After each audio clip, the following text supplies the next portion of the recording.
రతన్ టాటా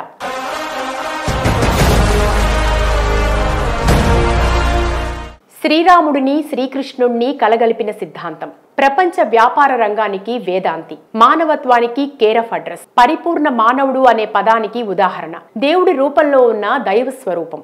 చరిత్ర సైతం ఆయనకు సలాం చేయాల్సిందే. What not, he's more than living God.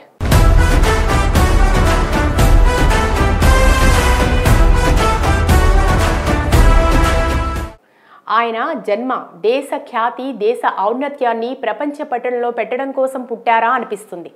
ఒక మాటలో చెప్పాలంటే ఆయన గొప్పతనం అత్యంత విలువైన కోహినూరు రత్నం కంటే చాలా రెట్లు ఎక్కువ. నిజంగా ఆయన ఒక కారణ జన్ముడు అనడంలో ఎలాంటి సందేహం లేదు.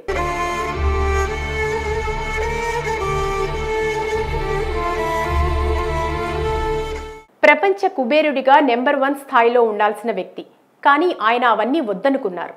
నేను పుట్టింది కేవలం సహాయం చేయడం కోసమే అని చేసి నిరూపించారు. One and only the greatest of the world అయ్యారు. 30 లక్షల కోట్ల విలువతో సుమారుగా 9 లక్షల మంది ఉద్యోగులతో మన దేశంలోనే అతిపెద్ద వ్యాపార సామ్రాజ్యంగా టాటా కంపెనీ మొదటి స్థానంలో నిలిచింది అంటే ఆయనే కారణం.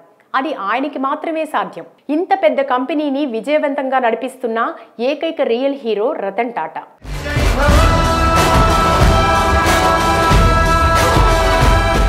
దేశంలోనే అతిపెద్ద కంపెనీలైనటువంటి రిలయన్స్, ఆదిత్య బిర్లా, అడాక్ ఈ 3 కలిపినా కూడా వీటన్నిటికన్నా టాటా గ్రూప్ చాలా పెద్దది. టాటా కంపెనీ ప్రస్థానం చూసుకుంటే మొదట ఒక టెక్స్టైల్ మిల్గా ప్రారంభమైంది. జెమ్సెట్ టాటా అనే ఆయన దీన్ని స్థాపించారు.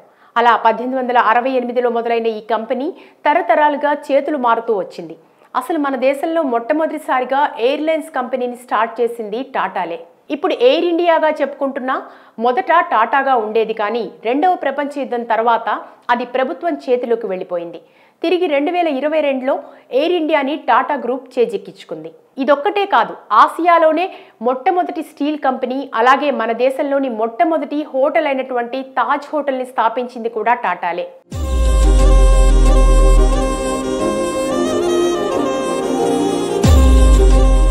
ఇలా మన దేశానికి ఎన్నో కొత్త కొత్త వ్యాపారాలను పరిచయం చేశారు.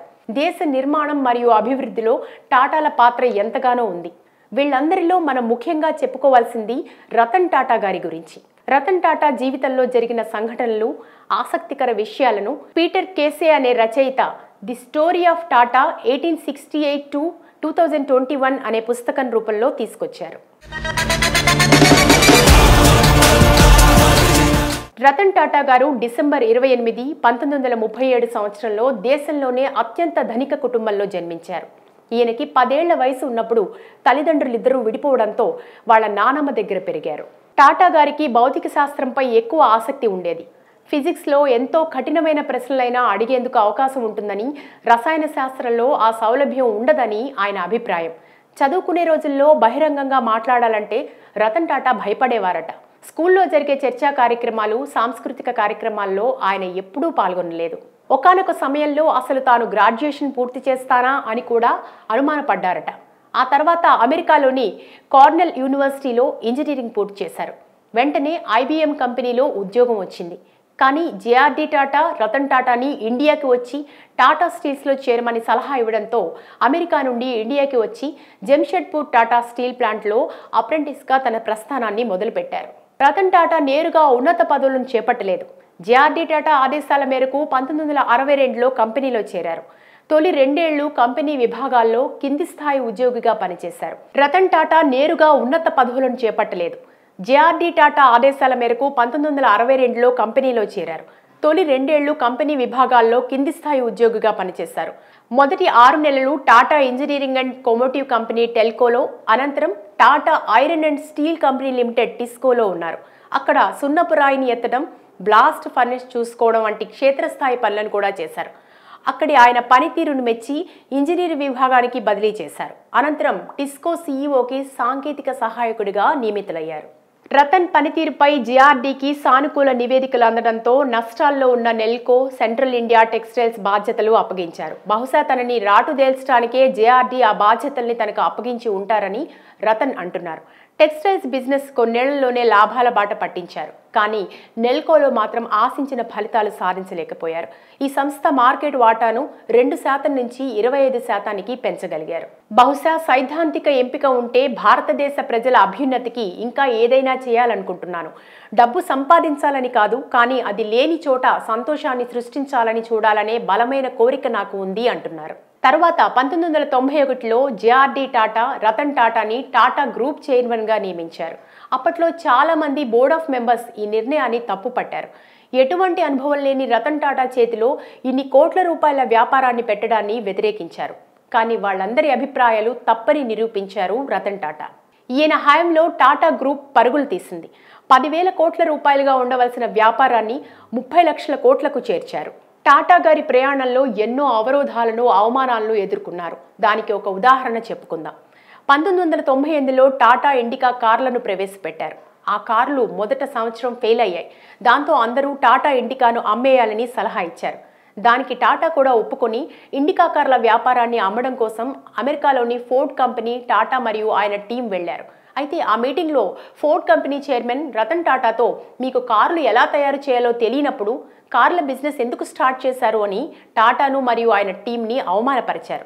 దాంతో టాటా ఆ డీల్ మాట్లాడకుండానే తిరిగి ముంబైకి వచ్చేశారు. కొన్ని సంవత్సరాల తర్వాత టాటా ఇండికా నష్టాల నుండి లాభాల బాట పట్టింది.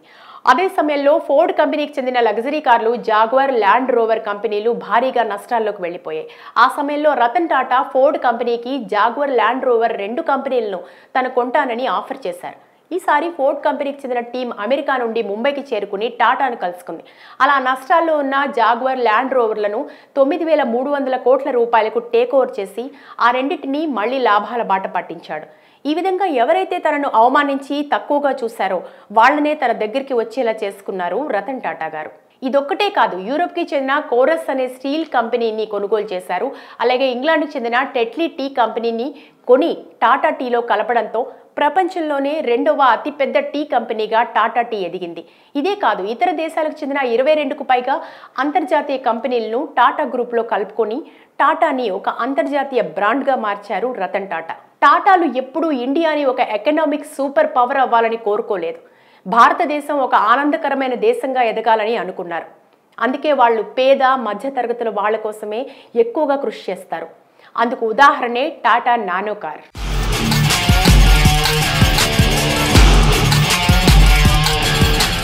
రతన్ టాటా వ్యాపారవేత్తగా తన సుదీర్ఘ ప్రయాణంలో ఎన్నో ఇబ్బందులు ఎదుర్కొన్నారు. నానో కార్ల తయారీ కోసం పశ్చిమ బెంగాల్ ప్లాంట్ మొత్తం నిర్మాణం అయిపోయిన తర్వాత అక్కడి ప్రజలు వ్యతిరేకించడంతో మొత్తం ప్లాంట్ అంతటిని పశ్చిమ బెంగాల్ నుండి గుజరాత్కి తరలించడానికి చాలా ఇబ్బంది పడ్డారు. అలాగే 2008లో టాటా గ్రూప్కి చెందిన తాజ్ హోటల్ పైన ఉగ్రవాదులు దాడి జరపడం, ఇలా ఎన్నో కష్టాలను ధైర్యంగా తట్టుకున్నారు. మనకు తెలియని మరొక విషయం ఏంటంటే రతన్ టాటా పెళ్లి చేసుకోలేదు. ఆయన అమెరికాలో ఉన్నప్పుడు ఒక అమ్మాయితో ప్రేమలో పడ్డారు. అయితే చదువు పూర్తయిన తర్వాత టాటా అమెరికా నుండి ఇండియాకి రావాల్సి వచ్చింది. ఆ అమ్మాయి కూడా ఇండియాకి రావడానికి సిద్ధపడింది. కానీ అదే సమయంలో ఇండియాకి, చైనాకి యుద్ధం జరుగుతుండడంతో ఆ అమ్మాయి భయపడి ఇండియాకి రాలేదని, అమెరికాలోనే వేరొకరిని పెళ్లి చేసుకుందని రతన్ టాటా ఒక ఇంటర్వ్యూలో చెప్పారు. అందువల్ల ఆ తర్వాత ఇక పెళ్లి గురించి ఆలోచించలేదట. సుమారుగా 84 ఏళ్ల వయసు వచ్చిన రతన్ టాటాలో చురుకుదనం ఏమాత్రం తగ్గలేదు. ఇప్పటికీ కూడా గంటకు 2,000 కిలోమీటర్ల వేగంతో ప్రయాణించే ఫాల్కన్ విమానాలను, హెలికాప్టర్లు, సూపర్ ఫాస్ట్ కార్లని నడపడం ఆయనకు హాబీ. టాటా గ్రూప్ ఎప్పుడూ కూడా తన కుటుంబం కోసమో, వ్యక్తిగత ఆస్తులను కూడబెట్టడం కోసమో వ్యాపారం చేయలేదు. కంపెనీకి వచ్చిన లాభాల్లో 66% సమాజ సేవ కోసం ఖర్చు చేసే ఏకైక కంపెనీ ప్రపంచంలోనే టాటా గ్రూప్ ఒకటే. టాటాలు సంపాదిస్తున్న దాంట్లో చాలా వరకు సమాజానికి వెచ్చిస్తున్నారు. అందుకే భారతీయుల్లో టాటా అంటే ఒక నమ్మకమైన బ్రాండ్గా స్థిరపడిపోయింది. అలాగే టాటా ట్రస్ట్ దేశంలోని మారుమూల ప్రాంతాల్లోని పేద ప్రజలకు విద్య, ఉద్యోగం, ఆరోగ్యాన్ని అందించే దిశగా కృషి చేస్తోంది. ఇప్పటికీ మన దేశంతో పాటుగా విదేశాలతో చదువుకుంటున్న ఎన్నో వేల మంది భారతీయ విద్యార్థులకు టాటా ట్రస్ట్ ద్వారా స్కాలర్షిప్లు అందుతున్నాయి. అలాగే తాజ్ హోటల్లో ఉగ్రవాదుల దాడిలో గాయపడి చనిపోయిన కుటుంబాలకు రతన్ టాటా ప్రత్యేకంగా సేవలు అందించారు. అంతేకాదు అమెరికాలోని హార్వర్డ్ యూనివర్సిటీకి 300 కోట్ల రూపాయలకు పైగా విరాళం ఇచ్చారు. అందుకుగాను హార్వర్డ్ యూనివర్సిటీ తన క్యాంపస్లో ఒక భవనానికి గౌరవంగా టాటా హాల్ అని పేరు పెట్టింది. ఒక సంవత్సరం దీపావళి పండుగ కానుకగా క్యాన్సర్ పేషెంట్ల కోసం ఏకంగా 1000 కోట్లు దానం చేశారు రతన్ టాటా. ఈయన చేసిన ఎన్నో సేవలకు గుర్తింపుగా భారత ప్రభుత్వం పద్మభూషణ్, పద్మవిభూషణ్లతో సత్కరించింది. ప్రపంచంలోని పలు విశ్వవిద్యాలయాలు ఆయనను డాక్టరేట్తో గౌరవించాయి. ప్రముఖ భారతీయ వ్యక్తుల గురించి నేషనల్ జియోగ్రాఫిక్లో భారతీయ documentary television series mega icons 2018-2020 Ratan Tata యొక్క సహకారానికి ఒక ఎపిసోడ్ను అంకితం చేసింది. యావత్ పారిశ్రామిక ప్రపంచానికి ఆదర్శప్రాయుడైన రతన్ టాటా మన దేశానికి చెందిన వ్యక్తి కావడం మనం గర్వించదగిన విషయం. ఒకప్పుడు వ్యాపారం చేయడానికి పనికిరాడు అన్నారు. కానీ ఇప్పుడు 10,000 కోట్ల రూపాయల విలువైన సంస్థని తన నాయకత్వంలో 30 లక్షల కోట్ల రూపాయల విలువైన వ్యాపార సామ్రాజ్యంగా మార్చారు రతన్ టాటా. ఇప్పుడు టాటా అడుగుపెట్టని రంగం అంటూ లేదు. Tata steel, Tata motors, Tata tea, TCS, chemicals, tele services, hotels, power, electronics, insurance ఇలా ఏకంగా 96కి పైగా వ్యాపారాలను నడుపుతుంది ఈ సంస్థ. ఇంత పెద్ద పారిశ్రామికవేత్త అయినప్పటికీ ఆయన లైఫ్ స్టైల్ చాలా సింపుల్గా ఉంటుంది. మీడియాకి, మీటింగులకు దూరంగా ఉంటారు. కనీసం ఒక బిజినెస్ మ్యాన్కి ఉండవలసిన కనీస గర్వం, అహంకారం కూడా లేని వ్యక్తి రతన్ టాటా. వీటన్నిటికీ మించి తరతరాల నుంచి టాటా అంటే విలువలు పాటించే ఒక బ్రాండ్ అనే నమ్మకాన్ని ఇప్పటికీ ప్రజల మనసుల్లో నిలపటంలో 100% విజయాన్ని సాధించారు. డబ్బు పరంగా ఆయన గొప్ప ధనవంతుడు కాకపోవచ్చు, కానీ మంచితనంలో ఆయన అపర కుబేరుడు. అందుకే ఇప్పటికీ భారతీయులందరూ ఇష్టపడి గౌరవించే బిజినెస్ మ్యాన్గా రతన్ టాటా చరిత్రలో నిలిచిపోయారు.